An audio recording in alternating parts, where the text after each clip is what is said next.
sometimes anger, public opinion. What can we do? Face the truth.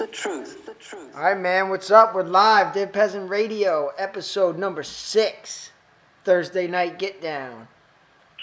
MC Capone controls the mic like ventriloquists. How you feeling? You said you went to Jiu Jitsu class for the first time in 5 years? Yes. I'm sore. I'm sore. I feel like a raisin. I sweated off about 5 pounds. Yeah. But other than that, it feels great. So tomorrow you'll feel sore, and then like the next morning you're gonna hate your life, and then after that you'll wean off. Yeah. Yeah. Well, I'm going again tomorrow night, so you know, I took way too long off, obviously, doing other things, making excuses, being distracted by the devil's details, you know. Excuses are a toxic cancer. They are, and you get used to them, you know. But it got to the point where it's like I just actually missed it as an art form and getting the exercise and getting in there and throwing down, you know. Yep. I missed grappling. You should do it. Yeah, dude, I honestly would join a jiu-jitsu class, but where I live out in the sticks, the closest place is 35 minutes. Yeah? Well, I gotta drive 30 minutes, but for you, my concern would be more about the pins in your leg. No, that's fine. No one's getting that far with me anyways, dude. I'm a secret ninja. Yeah. No, I know. I'd probably get my ass kicked, but I'm a sicko though. I was a blue belt with 3 stripes. I was closing in on my purple belt, and after taking 5 years off, I just got smashed by a brand new white belt tonight. Oh, really? Yeah. I mean, I didn't get tapped by him, but I had everything I had to do to just keep up with him, you know? He felt like he was probably 180 pounds. He felt like 280, you know? Yeah, how's the belt system work in jiu-jitsu? You go white belt, you earn 4 stripes on each belt, right? So after you get your 4th stripe, then you can test for your next belt. It goes white belt, blue belt, purple belt, brown belt, black belt. Oh, there's only that many belts? That's it, but man, is it hard to get a black belt. Yeah. You know, it's 90% of the people that start doing jiu-jitsu don't get the blue belt. And then there's some other statistic that like 80% of the blue belts don't make it to purple or something like that. I don't know if that's still true, but it's how it used to be. I know, and it takes a decade to get a black belt. Yeah. As it should. You know, it's why I always have to giggle when I see or I meet somebody who says, "Oh, my kid does taekwondo. He's a black belt." I'm like, "Really? How old is he?" "Oh, he's 12." It's like, "Oh, okay." You know. Yeah. He's a black belt. Yeah. In jiu-jitsu, they have a whole different set of belts for the kids. I think they go like yellow, orange, green, or something like that. And even if you're like fantastic, you can't go past. I think it's the green belt. I may have that wrong. You can't go past the green belt until you're over 15. So like when I trained in Chicago at Gracie Baja, there was this 15-year-old dude that was a giant, and he'd been doing it since he was like 8. Yeah. And he was in the adult classes tapping out blue belts, but he still had to wear the green belt until he was old enough, you know? Huh. Yeah, well, I was just going to say, it's kind of like a Wu master would probably tell you to ignore the whole belt system and just focus on jiu-jitsu. Well, I do. You know? Yeah. It doesn't, you know, I don't mind being the old-ass blue belt that's, you know, getting tapped out by white belts at all. It doesn't matter to me. I'm just happy enough to be getting in there and breaking a sweat and not breaking an arm. Well, that's what it's all about. It's all about conditioning. Yeah, well, it's not all about conditioning, but it is a huge part of it, man. Yeah. Because when you're gassed out and you can't breathe, the first thing that goes out the window is all the technique you know. Yeah. You know? Yeah. So. Yeah. Well. Yeah. I'm looking forward to it. I'm going to be going 2 or 3 times a week. Head's coming down tomorrow night, so he's going to go in there with me and beat me up. Nice. Yeah. All right, man. Well, make sure that you can still get around. Yeah, I think this will help me get around better, actually. Yeah. Yeah, it's amazing how out of shape you can get, how fast it can happen. Yeah, I mean, I didn't get too bad. I'm always swinging Stanleys and, hauling shingles up ladders, so Yeah. it's not like I was sitting in a cubicle eating French fries. No, those people are really hurting. Yeah. Yeah, I'm sore as shit. I couldn't imagine if I did nothing. I'd probably be like in a wheelchair. Like if you worked in an office? Yeah, if you went from your shower to your car to your office to your car to your bed? Yeah, yep, exactly. I don't know how those people stay alive. Huh. My buddy was just telling me a story of this 4-year-old kid he knows. They were grilling, and the kid out of nowhere looked at the dad and goes, "So you just wake up and go to work and come back home and grill food and then do it all over again?" And the dad was like, "Yeah, pretty much that's how it goes." And the kid was like, "That sounds really boring." He's right. Yeah. It should be boring to everybody. Yep. But what else are we to do, though, It's kind of like... What do you mean? You have two choices. You either drop everything, go out in the woods and survive off the grid, or you participate in some sort of way in this, like, adult Chuck E. Cheese we've built. Which I'm totally cool with the adult Chuck E. Cheese thing that we live in, except for the fact that there's still, like, parts of the whole Chuck E. Cheese plant where the gunfire is real, Uh-huh.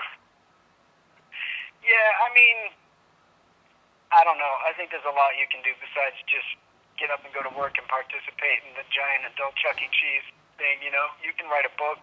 You can make an album. You can make a painting. You can become a master fisherman in your spare time. Yeah. There's a lot more to life than working TV,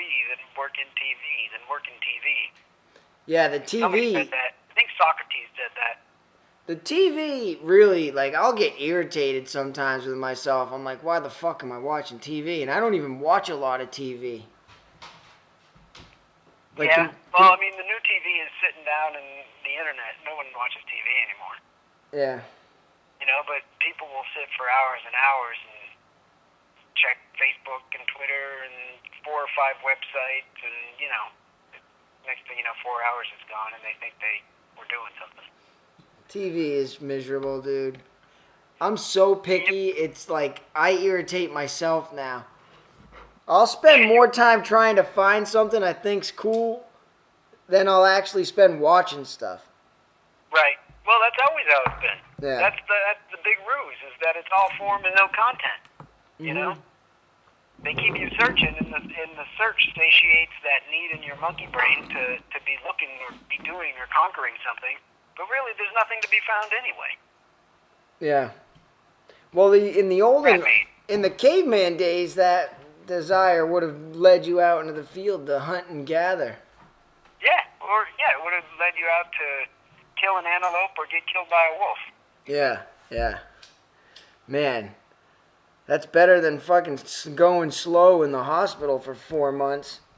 4 months, try years, man. I work with some older people, the volunteers at Habitat. Some of them are retirees, and they talk about their friends or older family members that are, in care facilities for years, and they have trouble getting nurses that will even give them the right medicine, and they just want to, pass on, and it's just like, that's the saddest state of affairs I could ever conceive of being in.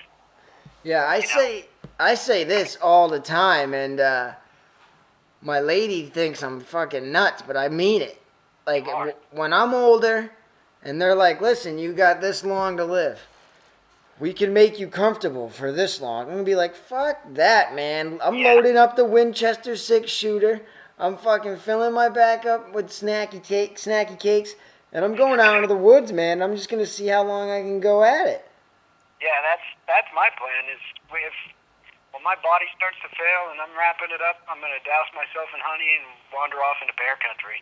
Yeah. Fuck that lingering death bullshit. You know what's crazy, too, is people spend a lot of time focusing on death, like in their minds, silently. It's just one of the like, the few things that everybody, no matter who you are, where you were born, he thinks about, right? Yeah, you should. But we might not ever have to die. Well, we're getting there, right? According to that Ray Kurzweiller, he claims that within 60 years, he thinks that they might be able to download consciousness into a hard drive. Yeah, but how rich are you going to have to be to do that? You know what I mean?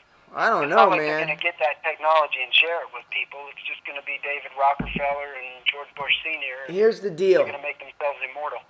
If that shit ever hits the market and they're trying to do anything like that, that's when I become the next fucking Robin Hood, man, and I start stealing soul downloadable computers from the super rich. Dude, you just came up with $1 billion science fiction movie idea. Yeah, that sounds like about a good one. A guy that robs technology to make like plebeians and peasants into immortals, just like the wealthy Cult of the Dragon guys are doing. That's a fucking great movie right there. You get your boy Matt McConaughey to star in it. Boom. Yeah, dude. He takes like homeless people who are crazy in the mind, and he puts their bodies into robots that he then brainwashes into convincing into taking over the planet. And there's just a bunch of homeless robots. Yeah. Dude, That'd be a great movie. did you see this guy out in I don't know where it was. It was on Yahoo News right now. He builds little shelters on wheels for homeless people. I've actually seen a couple of stories over the last few months about people that are building these little mobile houses for homeless people, and I think it's a fantastic idea. But I wonder how long it's going to be until the authorities crack down on that. You know what I mean? Well, here's the deal. Is you can move them with you, and I think current code is you don't need a permit, or at least in New Hampshire, you don't need a permit to build a structure that's under 200 square feet. Yeah, in a lot of states. Yeah, so I mean, and honestly, that's pretty big. Like if you go 10 by 10, only 100 square feet, that's a pretty big barn, shed, you know? Mm-hmm. Yeah. You know what, now that I think about it, it's probably more like 120 square feet. Well, here it's 10 by 12 shed, you need no permit. So that's 120 square feet. Yeah, anything bigger you need. But these little houses that we're talking about, they're very tiny. I hate to call them coffins, but they're about 4 coffins put together in size. You know, they're like 5 foot by 5 foot by 8 foot or something like that. Yeah. And They're all different, but this one dude is using the glass doors from washing machines as the windows. mm-hmm. It's pretty cool. Yeah, I saw some of those pictures. I wonder, like you said, current code allows for these shelters, but you know that right around the corner that they're going to crack down on that because, like, I mean, I've been reading all of these stories, and you can find them online, I'm certain, about people that are getting arrested for feeding homeless people. I remember seeing a story out of Houston, maybe Miami. Don't feed the geese. Don't feed the homeless people. Don't feed the pigeons. That's how they look at them. You know, drives down property value. It just attracts them more. It's like, man, those are fucking people. You know what I mean? Yeah. So I really doubt, because it seems to be like this trend. It's become a meme now, like these mobile homes for homeless people. I can't imagine that the Cult of the Dragon will allow that to continue on. Yeah. You know? Yeah. Well, the Cult of the Dragon, man, it's so big, I don't know if the head can control the tail, you know? Yeah. That's what's interesting about our current predicament is with communication. Things always slip through the cracks, right? Well, with our ability to communicate, and with the size of industries now, with it basically being a global planet, even though there's still a lot of countries and there's this illusion that we're separate and different and better than the others and not better than them and whatever, is all really just an illusion, because we're all living off each other's labor and time and money, right? Yeah. So, I don't know. I just think that the cult of the dragon is so gigantic that it's even possible for two dragon members to be in one place and not know that they're both dragon members. It probably does happen. You're right. It's like you know there's a king, but you don't know who the king is. Mm-hmm. So that's what's going to be interesting when shit hits the fan is you'll probably figure out really quick which corporate, because when I say like when shit hits the fan, I basically mean like when the corporate world takes over government completely, and army and military. I mean, it's already happening in the military, right? Like, yeah, of course it is. Yeah, I mean, the private military industrial complex is enormous. Mm-hmm. Yeah, and it's the same companies that are running the prisons too. Yeah, the privatized prison systems. They make like, I think it costs $30,000 a year, around like that, to imprison a person, and you can get the state to pay you. I think it's like $100,000 a year per head you have in your prison.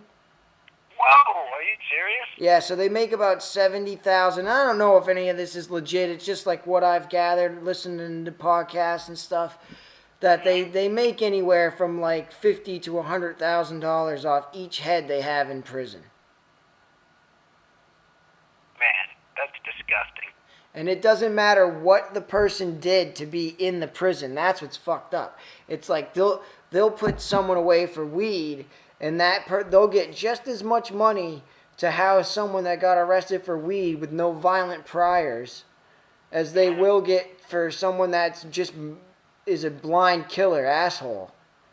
So you talk about, like, I forget how you worded it, about how the snake doesn't realize it's eating its own tail, and how the cult of the dragon members can be working against each other. So the prison industrial complex is locking up all of these people to make money, but at the same time, those people go into prison and then they can't pay their debts to the banks. Yeah. I guess that just further enslaves them. I guess it all does work out. Shit does run downhill. Well, you're forever a peasant, right? And peasants are bad for a culture. They're bad for the community, but they're great for whoever is in charge. Mm-hmm. You know? When you Absolutely. can get the mass of, think if you were like if you had a bunch of children, right? You'd want them to eat the cheapest food they could, just something that would fill their bellies, right? Yeah. That's all their goal is their goal is to just keep us fed, just keep us housed. And as long as they can pull from us as much as we can, that's why you're seeing the middle class shrink, because they figured out that they can get away with more and more. Our grandparents and our great-grandparents were way more righteous than any of us are, right? Right. And certainly harder working. Yeah. But nowadays, it's like people are just so caught up in the Chuck E. Cheese that they're able to get away with just straight up criminal behavior. Mm-hmm. And right in front of your face too, and it's so obvious. It's unless I'm like a different blood type. I don't know. It's so obvious to me. Man. I was reading this statistic today about taxes. I'm fascinated in how your tax money is actually spent, and the average person pays $36 a year. The average taxpayer spends $36 a year on the food stamp program. Yeah. But in the same amount of time, you spend about $4,000 to $5,000 in taxes in oil subsidies, which Wow. is basically a handout that our government gives to the oil industry companies that are just keep making record profits every year while they're destroying the environment. And it's just like, all right, well, that's just blatant and disgusting. You know, that's like the devil just whipping his dick out and slapping you across the face with it. Yeah. And then he's got so many people. They've got so many people fooled, and so many Republicans and people you know and I know. They'll be, we're wasting all our tax money on the damn welfare. It's like, nah, $36. Yeah. You know, you spend that on pizza last weekend.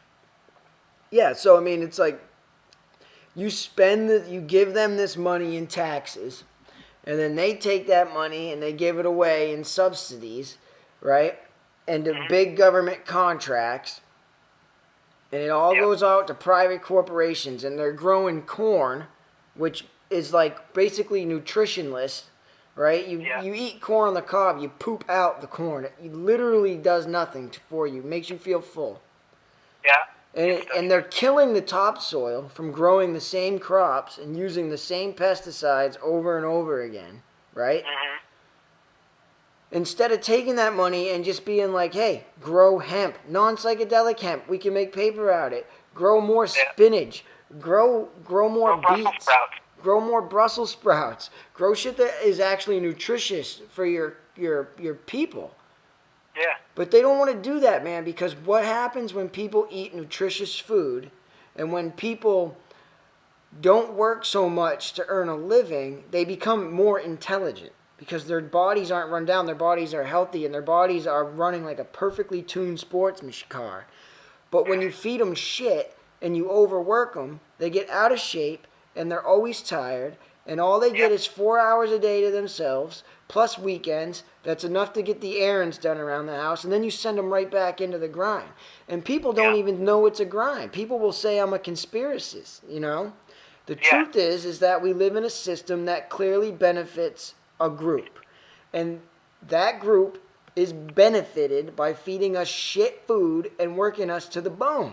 It's plain and simple, right in front of your face. Cannot be denied. I am no conspiracy theorist.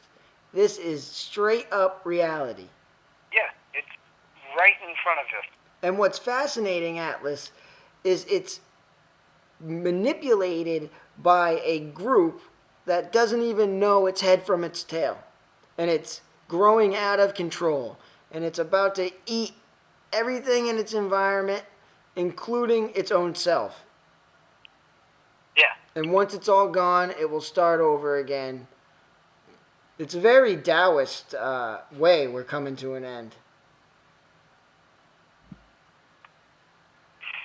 So what do we do? How do we fix it? You don't fix it. You just fucking ride that bitch out on a surfboard until your balls are slapping up against the water.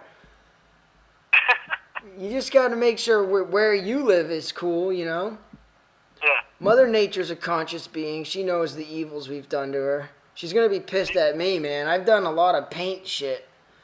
Yeah. But my argument to her will be that I was trying to save the structures that we built and that I actually created less damage to Earth because I protected material longer. Yeah. And then she'll be cool with me. We'll smoke up or something. I think she'll be cool with me because I'd take so much shit that was going to go into the landfill and turn it into artwork and furniture. Yeah. You know? That's not to say I haven't used some nasty chemicals in the process myself, but, you know, it's all a balance. Yeah. You know one thing that is gross, though? And don't get me wrong, listeners. I love America. I'm an old school. I am a true American. Like, you're a patriot. I'm a fucking. No one can deny that. I'm a patriot. Like, there's these people that have left America. They're living in Ecuador and shit, and they call themselves the expatriates. You heard of these people? Yes, I have. There's a huge group of them. Yep. I mean, that is like the most pussy thing in the world I've ever heard. It is. I'm an expatriate. It's like, so you just let someone take over your land and walk all over it, and you just said, I'm out of here. The bully wins. Yeah, right? The bully wins. I'm just going to take a beating. Nah, man. That's a sad, weak way of thinking. Yeah, I always found that the bully becomes your friend when you let him just beat you up once. And then when he tries that shit again, you show him what it's like to be fucking with a man, you know? And yeah, then they're cool. I never really had any patience for bullies at all. No. You know? I never really got bullied. Nah, maybe a couple of times I did, but it was over with quickly, you know? I gotta say... Most bullies are cowards, so if you hit them back, even if they still beat you up, they're not going to beat you up again because they don't like getting hit. Yeah. Yeah, no one likes getting hit, even if you like getting hit. Yeah, that's true. Don't I know it? Yeah, I got it. The only people that ever tried to bully me were kids that didn't know me. Uh-huh. And then they found out that you don't bully me, you know? Mm-hmm. But... Hey, can I change the subject? I want to ask you, have you heard about these new Bin Laden documents that have been so supposedly just recently recovered or just recently released by our government? No. And I'm not going to take you too deep into it, but there's a good article on The Guardian, which I don't know anything about, so don't judge me. It could be some right-wing bullshit or left-wing bullshit. But the title, the headline is 9/11 Truthers Naturally Wary of Osama bin Laden's Conspiracy Theory Obsession. So basically our government released all of these documents recently about bin Laden, and they're all sort of painting a picture of him as being a quote-unquote conspiracy theorist. Really? So I'm sure that you're already doing the math that I did. That's like, okay, well, if it's a story about bin Laden and it's released by our government, it's obviously 100% fake propaganda. Yeah. Right? Because bin Laden was dead 12 years before they announced that they murdered him and released that fake-ass video and supposedly threw his body in the ocean. So what our government is trying to do in a very kind of slick way that I'm sure is going to work is paint bin Laden, like I said, as this conspiracy theorist, and therefore vis-a-vis conspiracy theorists are like bin Laden, right? To your everyday armchair ham and egger that's at home saying we should just accept the fact that we're getting bugged unless we got something to hide. Now he can relate conspiracy theorists like you to bin Laden, the devil himself. Oh. That's cute. Yeah, isn't that slick how they do that? They demonize people that want guns in the same way, and people that really, really believe in your American right to protest publicly. Yeah. They start to spin through, underhandedly and subconsciously at first, they start to spin all of those people as terrorists. Yeah. You saw it happen with the Occupy Wall Street hippies, right? Mm-hmm. It wasn't just that they were down there protesting a grave, blatant injustice. It's that they had terrorist, anti-American ideals. Yeah. Right off the bat, you saw that on CNN and MSNBC and Fixed News. So that's the newest thing, man. If you're a conspiracy theorist, you are bin Laden. Yeah, but just like him. Everything's a conspiracy, man. I mean, Ace Hardware is conspiring to sell you the snowblower at the most possible amount of money they can get out of you. Yeah. You know? It's all a conspiracy. That's so dumb. They're just like... It's a way of dumbing down language, for sure. They're getting desperate. That's what they're doing, man. They're getting desperate. They're showing their card. They're worried. They know that the masses are coming. You know? Yeah, it's sort of like the internet happened and it got out of their control, and ever since they've been trying to put the genie back in the bottle, right? Yeah. The truth genie just has been flooding into the sheep's homes, and now they're like, oh fuck, oh shit, what do we do? Yeah, the mist. But it's working for them, man. They're still making billions of dollars, and they're still corrupting the minds of our young. And they're still... I'm looking at blatant evidence of that. Have you seen the new Disney Frozen waffle maker? No. That makes waffles. Oh. It makes waffles in the shape of that snowman character from Disney. Really? Yeah. So now it's like official. Like they have made every possible product, right? Yeah. Out of that movie. Yep. You got a young kid. Like if you go anywhere in any toy store, which I'm sure you don't do, it's just like rows and rows of Disney products. Especially this Frozen thing has like such a mind control effect on little girls. It's unbelievable. Dude, you can literally learn a lot about a family when you see them in the toy store. All right, the toy store is broken up into sections. Okay. The front of the toy store has all the technology, the video games, the computers, all that stuff. All right? It's a fairly big section.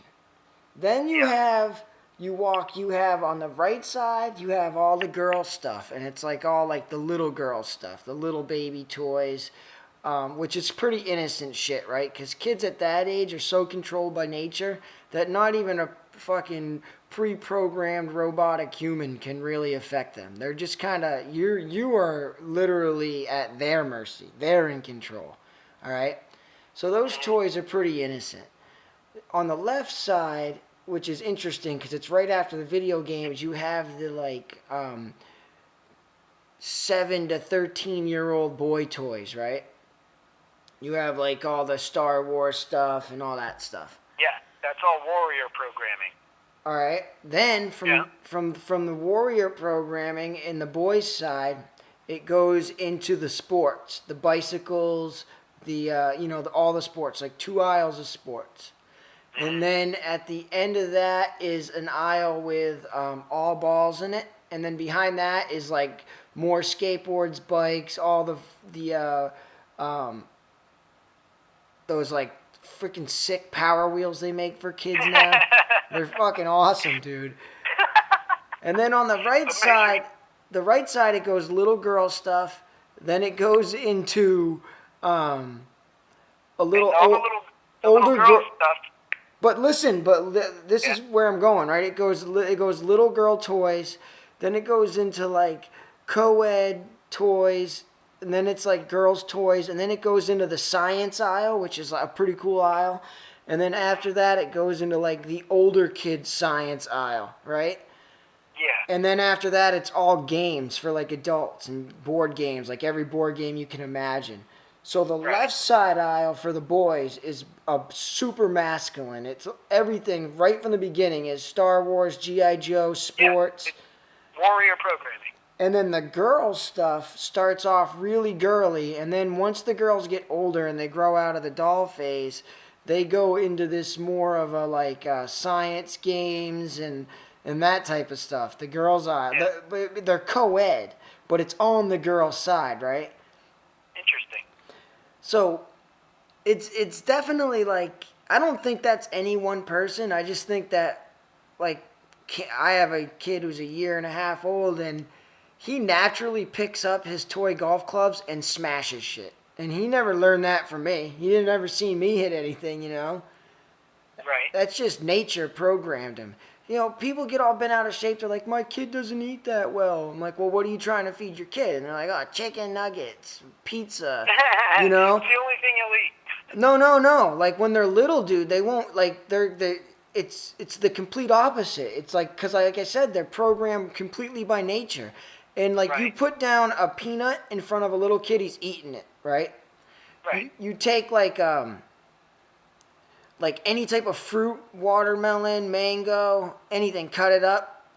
My kid will tear it up, dude. Mm-hmm. You take, like, cooked chicken and cut it up in front of him, or chicken breast, and he's like, he doesn't quite, he'll eat it. That's interesting. Right? And it's like, if you give him a peanut, he'll eat it. If you give him...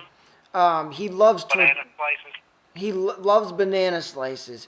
It's like he clearly likes everything that's just raw ingredients. Yeah. Like, that's what we're programmed to eat. We're programmed to eat raw ingredients. We're not programmed to eat breaded fried chicken nuggets. And the 1.5 year old is wise to it, and the adult is very blind to it. It's very interesting to me. Yeah, that is interesting. Because I have to force myself to eat a banana or an apple. Yeah, and you don't eat bad, but it's like, I'm with you. It's like you think of a snack, and you're like, the last thing that comes to your mind, because of how we've been, so sold to, the last thing that comes to your mind is going to the fridge and cutting up an apple. Yeah, of course. You know? Well, yeah. I like what Joey Diaz always says. If you ain't hungry enough to eat an apple, you ain't hungry. That's true. Yeah, he's a genius. That's a very wise thing to say. Joey Diaz, I got to say, we were talking earlier about getting back into Jiu Jitsu and stopping making excuses and all that. Excuses Joey be gone. Diaz was actually a big part of getting my black ass up and back into a jiu-jitsu class. Yeah. Because Yep. you're talking about a dude that's 52 years old. Yep. And he's Out of like shape. 300 pounds. 300 pounds. He smokes more weed than a troop of Rastafarians in a glaucoma ward. Yep. And he's doing jiu-jitsu with Higa Machado out in L.A. And I thought, fuck, I got no excuses to make. You know? None, dude. None. No, excuses be gone, man. Excuses be gone.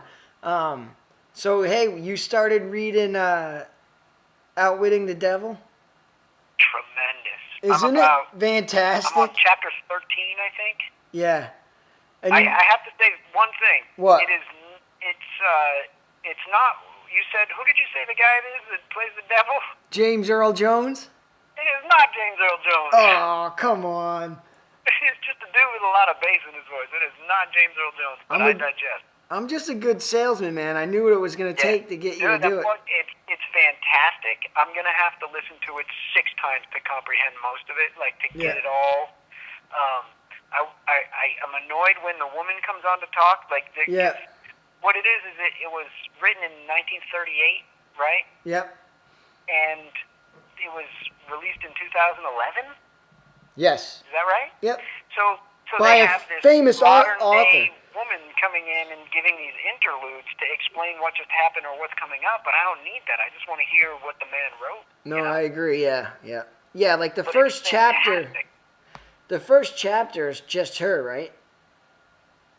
Yeah. And that sort of, I didn't listen to much of what she was having to say. Like, I got to be honest, I let that go through. Yeah. I have it in my Ranger. Every time I jump in, it picks back up. So I'm just going to drive around until it repeats itself like 6 times. Yeah. I still listen to it. I listen to it like once a year. I like the format. What it does is it basically is a look at the human brain, and he breaks it up and personifies it in himself, who's the interrogator of the devil, and then the devil. But they're both sides of his own mind, and he's sort of analyzing his own self-doubts, and he's also analyzing, our society and how it's set up in different structures like school and church, and how they work for you and against you, and how you can use them if you're in the positive mind state. You can use them to your benefit, or they can just crush you, and you can become. What's the word he keeps using? Not distracted. He says going along the path of divergence or something like that. Yeah. Which is a similar theory to like resistance in creativity. Yeah. That's in that book, The War of Art. Yep. It's really good, man. I'm gonna really have to take notes on it, and we can maybe, I don't know, can we play clips on our podcast? Probably not. The Napoleon Hill Foundation is pretty serious. I mean, that's their whole thing. Well, we can read quotes and sort of look deeper into them in a later podcast. But dude, right now I'm on the chapter 13, where he's talking about schools. Oh, the magic chapter, yeah. Oh, and it's really, really interesting, because what he's talking about schools back in 1938, about how it's just completely unnatural to put a child in a chair and have them face forward all day and listen and listen and listen. Yep. And it's only gotten worse. Well, he was saying that schools should have a whole different set of sub-teachers than our tradesmen and artists and writers and scientists, and children should be able to choose their own path. I mean, he's kind of endorsing almost like a Montessori school type of a method. Yeah. But as far as public schools, we've gone way far in the other direction, and like kids don't even have gym anymore. There's no more shop classes. Art classes are all cut. Home ec classes are all cut. Yeah. And they're being replaced with standardized testing, which is just like memorize this, behave this way. Which is the distracted repetition that the devil in this book is always talking about. How like by the time you're an adult, you're already locked in, and you're just going from the shower to your car to work to your bed. I gotta listen to it again. I've listened to that book. I listen to it once a year easily. I listen to that once a year. I listen to How to Win Friends and Influence People once a year, and that's about it. Listen to The War of Art. Yeah, I'll get it. I gotta sign back up to Audible. Yeah, I'll just send you the CD. No, even better. But you know what else is funny too is, and now parents, because parents, for some reason, especially from our generation, the doctors were never really wrong, unless you were our father, who is like takes it to a whole new fucking level. He's like, he don't trust medicine like the Indian didn't trust the white man. You know, but And in both cases, it may be for good reason. Yep, and they use the school system now. I mean, parents believe the doctor so much, and the school system is so boring for kids that they allowed the doctors to create this thing, ADHD, where it's like your kid can't sit still. He doesn't learn good.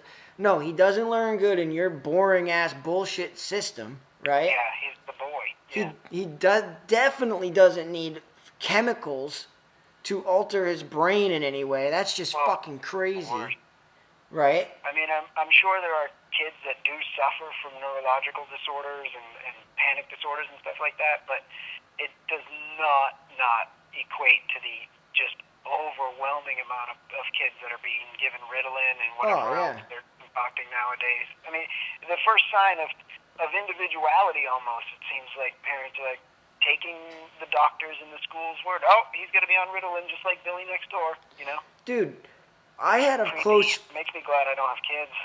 I had a close friend. Well, no, because that shit wouldn't even be in your reality, honestly. Oh, I know. I know, but I'm just talking about the environment that my kid would be in. Yeah.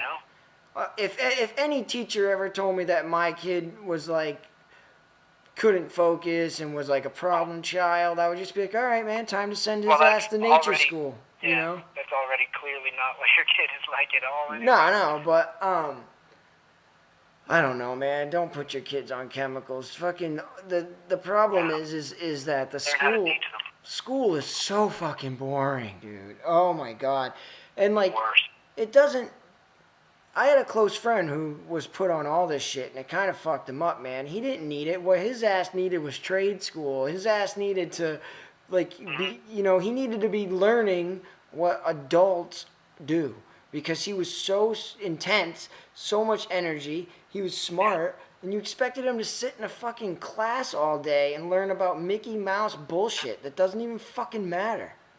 Well, you and I probably know better than anybody that some people just learn with their hands, right? Yeah. Oh, I mean, yeah. You don't sit down and read music and play it. You learn it by picking up a guitar and hitting the strings to make the sounds until they come out right. And you could sit me in front of a set of blueprints and say, okay, this is how a house gets built, and it's gonna sound like Chinese to me until I get my hands in the dirt and dig a foundation and then frame a wall. Yep. And that's just how that's how I learned. In school, I was able to get by because I'm a con man. Yeah. And that's pretty much all it takes to pass by, just squeak by in schools nowadays. Well, but I could have learned so much more. Even college was bullshit, dude. I felt like in college, halfway through it, I was like, dude, I could have fucking dedicated 3 months of my life with all of the books from all the classes I just had to spend 2 years taking and probably learn just as much, and would have retained more if I just taught myself. Yeah. Like, I'm a self-teacher, like I do shit. People feel like when they gotta get into something new, they gotta like go work with a mastermind, and a lot of entrepreneurial books I buy and like business mentors all say like, you need to have somebody, and I'm always been like, no you don't, man, because you don't need to be the master. You just need to be good enough to freaking survive and be happy and not fucking over consume shit. But everything's based on like being the best, right? You gotta have that mentor. Don't go out and... I don't know, man. I think a mentor is good. I mean, you would have needed a mentor. Like, if you went from high school to learning a trade, you need a mentor. You need somebody that's done it before to show you, how to square the circle, as they say.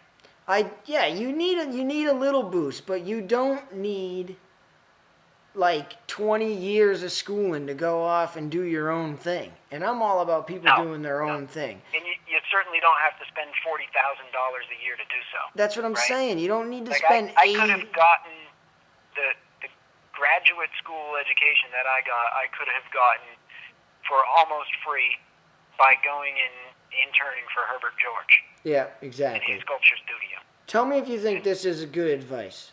I had a buddy who had a business idea, and then he goes, I got to go to this school, to figure stuff out before I can do it. And I said, listen, man, if it doesn't require, if it's a business, and this goes to anybody, if it's a business and it doesn't require a state license, okay, you don't need anything. You don't need to pay anybody to have a degree that says you can do this. Because in business, it's just all about making your phone ring. That's it. From the second you answer the phone, it's all sales. That's it. So if you want to be something that, even it might have a state license that requires like 4 hours of a certification or something, right? You'd be surprised. It'd make more sense just to get that simple certification. Start your own business, get the phone to ring, hire someone that has the degree you wanted to spend $80,000 for. That's it. That's the game. That's the overall game. Like, there's no point to go to college. If it's a career that doesn't require a license, that doesn't require any type of education from your state where you're going to be doing business, you don't need to pay anybody for a fucking degree. My advice is design a brand, pay to own an LLC, and start figuring out ways to get your damn phone to ring. That's it. Yeah. That's all you got to do. As long as you can get access to the knowledge and to the facilities that you would need to do your trade, Yep. If you want to be a printmaker or you want to be you want to make pottery, you've got to find a way to gain access to the facilities to start practicing. Yeah. And you don't.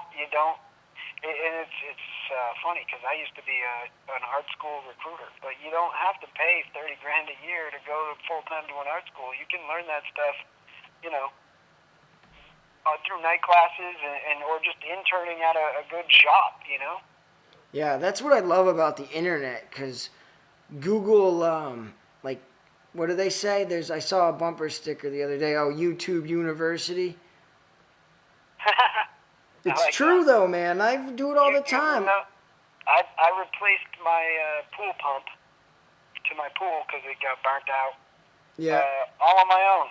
Yeah. Completely just by sitting next to my pool pump, watching YouTube tutorials of guys that had done it before, professional electricians and stuff. Yeah. And I took it apart, rewired it, grounded the wire. It's running perfect. It would have cost me $700. That's what they're scared of, man. Yeah. They want to make it so you need a state permit to own a website. They do? Yeah, dude. That's part of the global internet. Where'd you hear that? Global internet control conspiracy. I've read it online. I don't know if it's true, but it makes sense. They want to make you're it. just a conspiracy theorist. No, dude. They're in their 20-year plan to regulate the internet. That's one of their things. That's so big. Yeah, they don't want you to be able to have a web page without them basically being able to see what it's about first. Yeah. You know what I think, though? I think that, like we said before, the genie's out of the bottle, and I think that the technology is duplicable. So if they regulate one internet, the people's internet will pop up, and then they'll try to scramble to sit all over that, and another one will pop up. Yeah. Yeah, I know.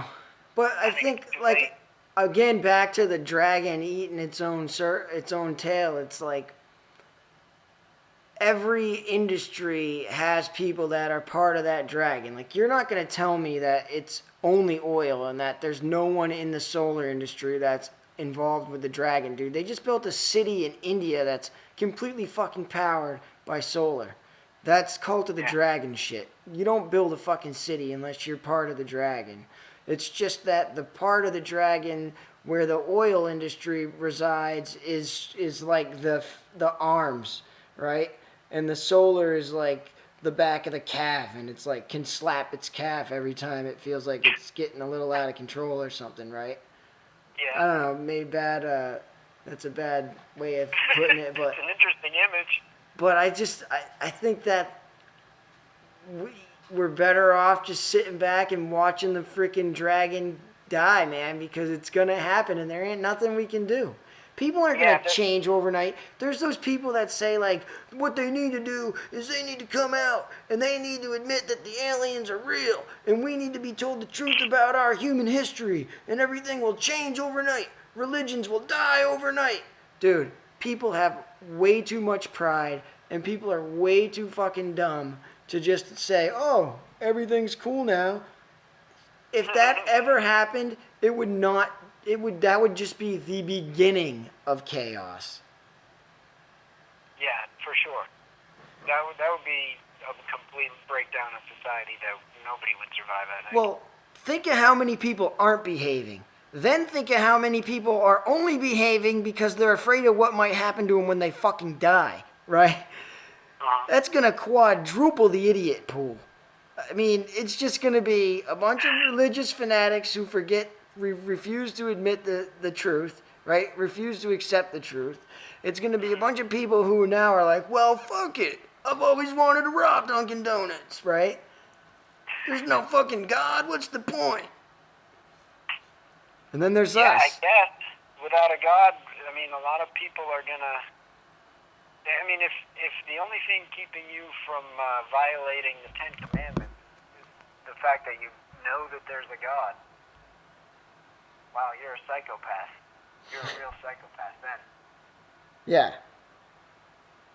Well, I mean, I honestly think that's a large group of people that's probably going to lose. They're not going to know, like, what to do, man. That's their life, you know?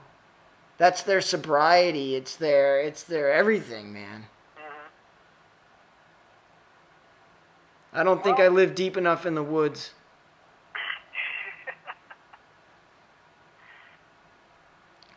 Hey, man, that's some Dead Peasant Radio, you know? That's just... Yeah. Everything is good, though. I mean, I highly enjoy what's going on. It's very fun. Shit, last night I had some baby tenderloins. The best of all possible worlds, you know? Yep. If I had to pick any part of the human existence, the timeline to exist in... It probably would have been maybe the 60s, but now it's pretty good. It's pretty nice, I gotta say. Yeah. Especially with the free flow of information that's happening, you know? Yeah. It's like we live in the wild west of knowledge right now.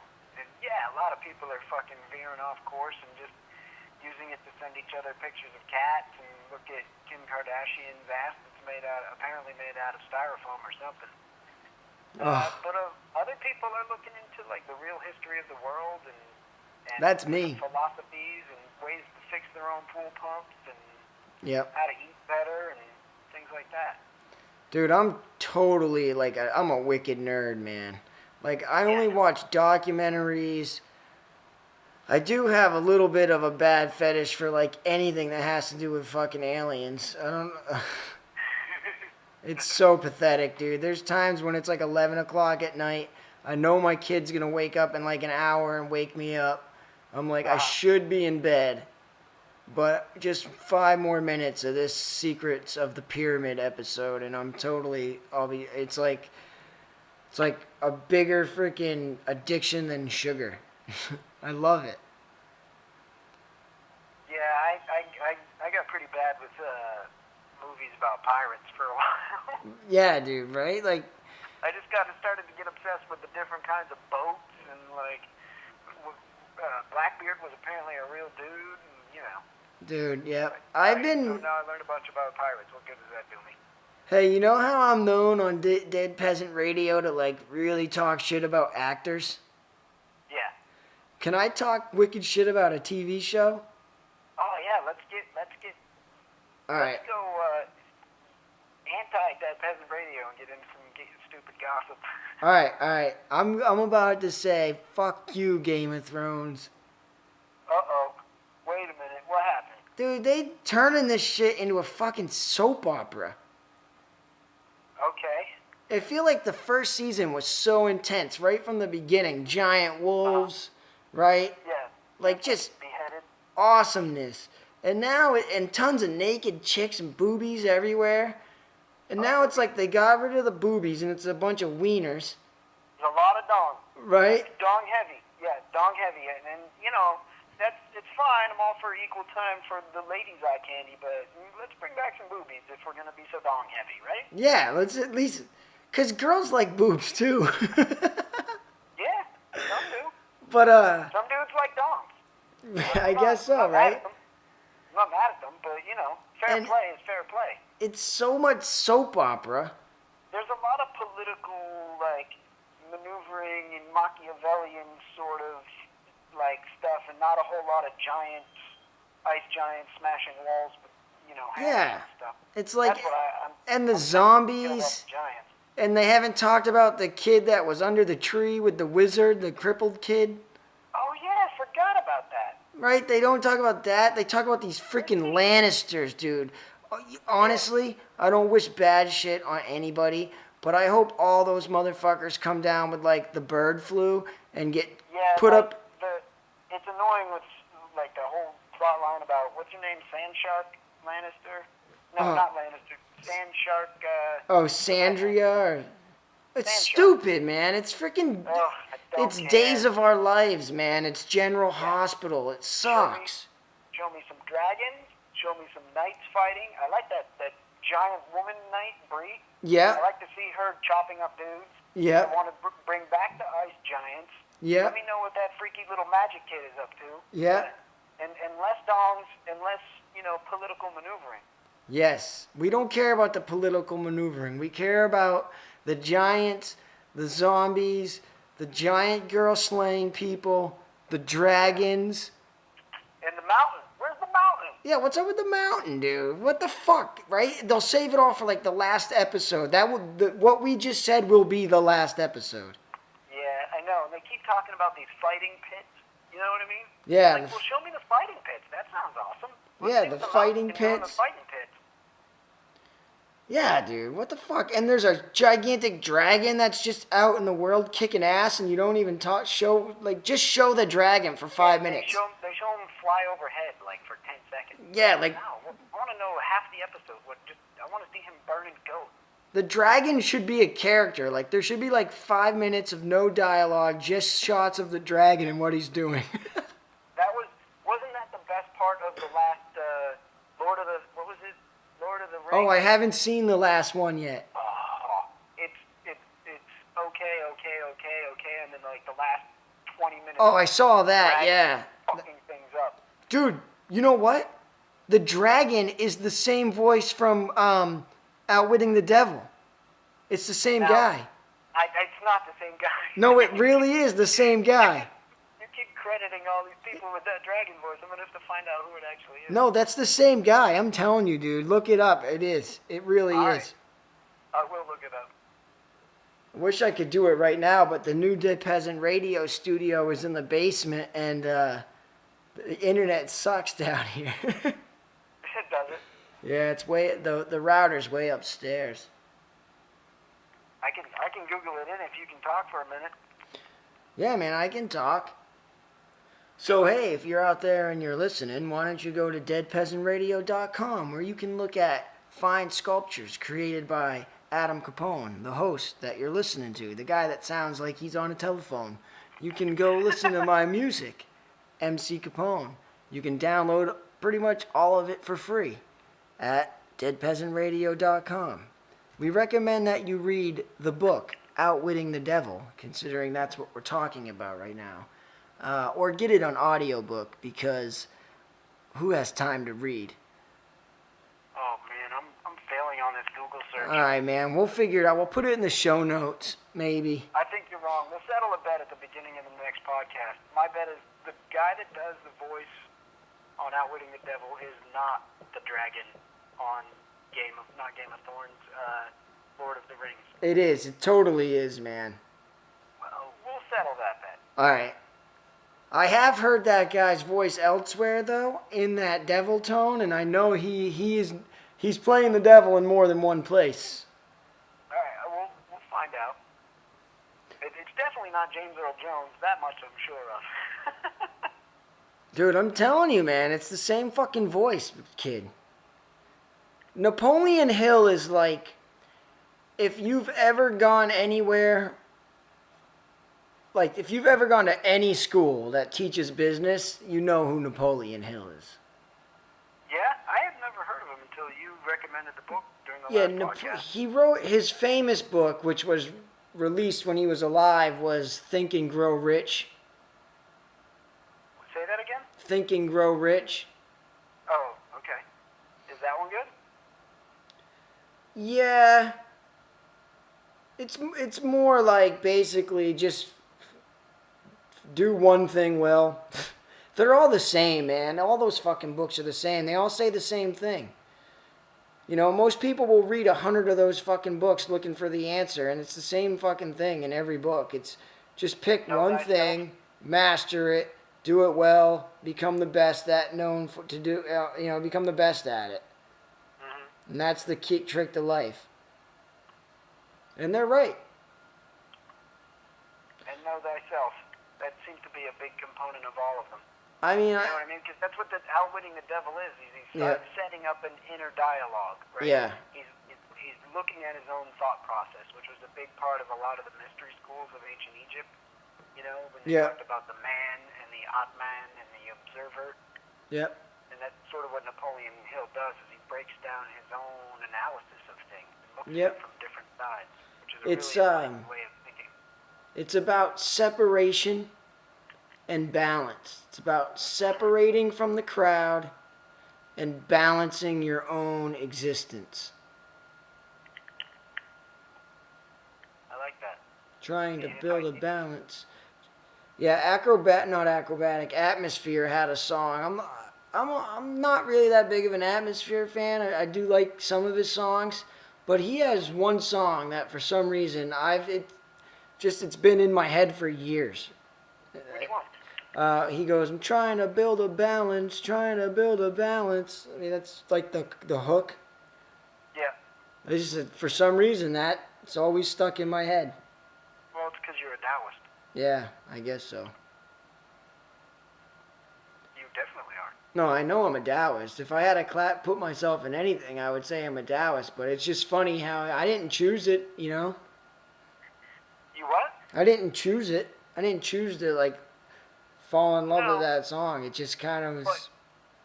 But it didn't happen right away. I mean, you sat back and you turned into an old man and you observed nature and people's tendencies and you came up with your own philosophy and then you realized, oh, my philosophy is Taoism. Yeah, right? You know? Taoism is so fucking cool, dude. Taoism is the shit. You should make a t-shirt that says that. Yeah, there's this guy, Wayne Dyer. He's like a self-help author. Okay, I've heard the name. Yeah, he does like a lot of the PBS stuff and all that shit. He wrote an audio book I downloaded, and it's Living the Tao, and it's like 20 hours long. And what he does is like day one, he reads the first paragraph of the Tao Te Ching, and then he spends like a certain amount of time basically comparing that to modern life and how you can relate it to modern life and how to apply what that paragraph of the Tao Te Ching is telling you to do in modern ways, because it's, you know, it's like they say it's like 2,000-year-old text, but honestly it's probably from the golden age. It's probably like 40,000 years old. Right. You know, it's probably from pre-flood. It's probably how they lived pre-flood. The Tao was probably like modern Christianity or something, you know. But right. It's freaking awesome, dude. Living the Tao. It's freaking great. Just fundamental truths of nature observed and sort of written down. You know? Yep. So I found the guy that plays the devil in that book, in Outwitting the Devil. Yep. I haven't found his list of credits yet to see if he's the dragon, but his name is the coolest fucking name on the planet. What is it? Phil Gigante. Wow. Phil Giant in Spanish. That's so cool. So now now go to Google, type in his name, and then type in plus IMDb. plus IMDb. All right, yeah. Because he'll be listed in the credits for that movie. All right, we'll end this Thursday night episode on this. And if I was right, you owe me like $1,000, right? No. I'll give you $1,000 worth of booze. That's a lot of booze. Yep. Shit. Not if Guess it's... what? What? Bill Gigante. On IMDb, the only movies he's listed in are Silver Bells and The Adventures of Mickey Matson and The Copperhead Treasure. What, dude? Then that totally means treasure. He definitely, all signs are pointing at it's him. Yeah, there's a lot of weird symbolism in the names of these things he's been in, right? The Silver Bells, which we know what that's from, but we can't talk about it. Yeah. And then The Adventures of Mickey and The Copperhead Treasure, which is a reference to Copperhead Mountain. Wow, that's interesting. Can you Google who did the voice for the dragon in Lord of the Rings? Question mark. All right, let's try it. Have you ever? What was it? It was the Desolation of Smaug. Is that what? Yeah. Have you ever had Shock Top Belgian white beer? I don't drink white beer, and neither should you. It's not okay that you like that. Why? Because it tastes like lemons, and it's too spicy, and beer should taste like beer. All right. Someone filled my fridge with them, so I've been drinking them. You should stop that. That's like drinking a summer ale. Don't do that. Or a fucking... Well, I hate it when people have like a blueberry beer. I can't do those. Enjoy those things. Sam Summer's pretty good, though. No, it's not. And it's not okay for you to say that it was. Yeah, you shouldn't drink alcohol, though, people. It's a known toxin. Oh, it's fine to have a couple glasses of wine or 30 beers every now and then. But, it's part of being a human. You got to blow out the tank. Smaug was played by a guy with the worst name. Really? Yeah, he's a goofy-looking white guy, and his name is Benedict Cumberbatch. Oh, fuck. Well, you heard it here, people. I lost the bet. I'll go with Phil Gigante over Benedict Cumberbatch any day of the week. Hey, you got to get that reading in on the Gnostics, man. We need to tell these. That's a great story. Everyone should know that creation story. It's fantastic. Absolutely. I was not able to pull up my old books or anything yet.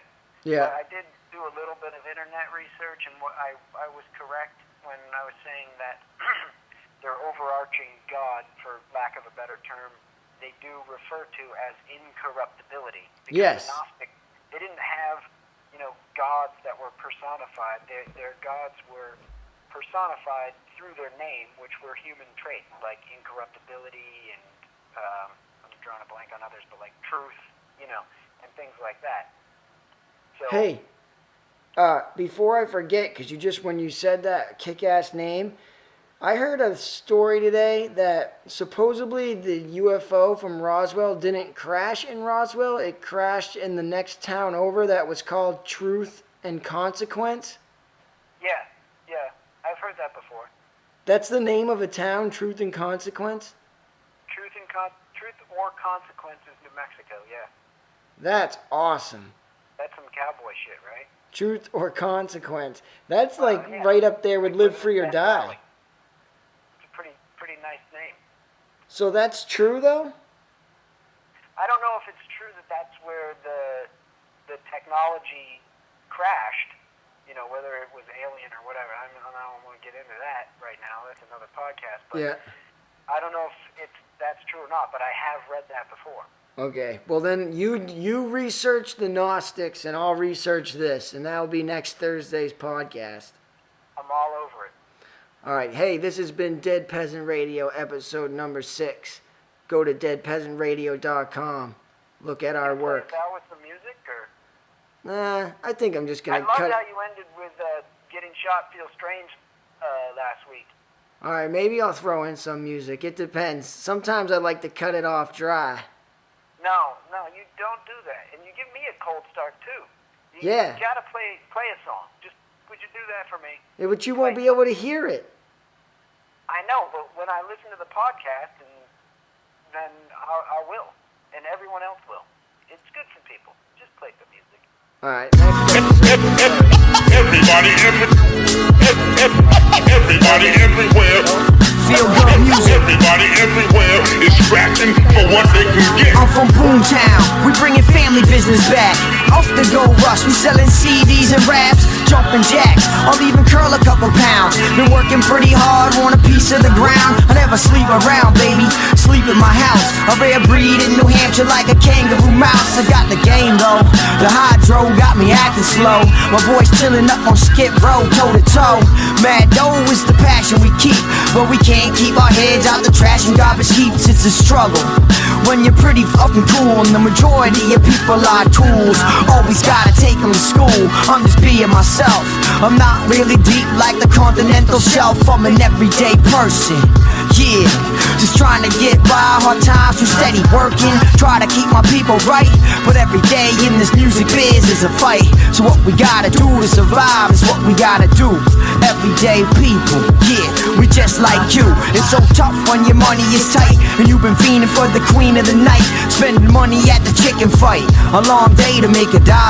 Wish I was a little bit taller. Quit being a scholar. I hate the corporate collar. Need freedom like a baller. I never rock a collar. Learned that from my father. I'm a real man, hunting hard for the buck.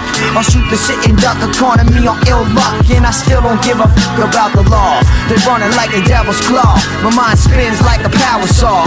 The 1-2 got my mind on track. Believe that. It took me out the gutter with the sewer rats. I'm in the studio, chilling with the truest cats. They got my back if my tires might become flat. You get a little bit of money, something breaks. Either catch a toothache or replace your brakes. I'm an everyday person, yeah, just trying to get by hard times through steady working. Try to keep my people right, but every day in this music biz is a fight. So what we gotta do to survive is what we gotta do. Everyday people, yeah, I'm just like you, just an ordinary crew. Few dollars in a pocket, I party real hard, maybe break a hip socket. This ain't a garden rocket, I'm taking you to space with a big kid smokes in the cigarette case. And the definition of life, I'd rather swing around a party night, get a couple dollars, pay the asking price. Be a baller if you want, I'm nonchalant, I'm haunting mics, writing words with this razor font. I heard you talk, you might end up in a song. If you're talking shit, move along. When things go wrong, life's a bitch, you never get the perfect pitch. Finally, find a lady just to lose it to the drainage ditch. I waited so long, sucker, get my head straight. Yeah, she's a dessert, but I don't need to gain weight, huh? Cause I'm an everyday person. Try to get by hard times through steady working. Try to keep my people right, but every day in this music biz is a fight. So what we gotta do to survive is what we gotta do. Everyday people, yeah, I'm just like you. It all revolves around the big G, baby, the big green. Everybody everywhere is scratching for what they can get. I'm just scratching a little harder.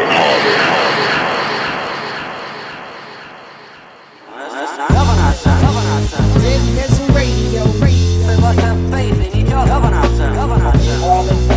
Faith in our ability to govern ourselves. Dead Peasant Radio. It's the most important task we face. You were listening to Dead Peasant Radio. Sometimes anger, public opinion. What can we do?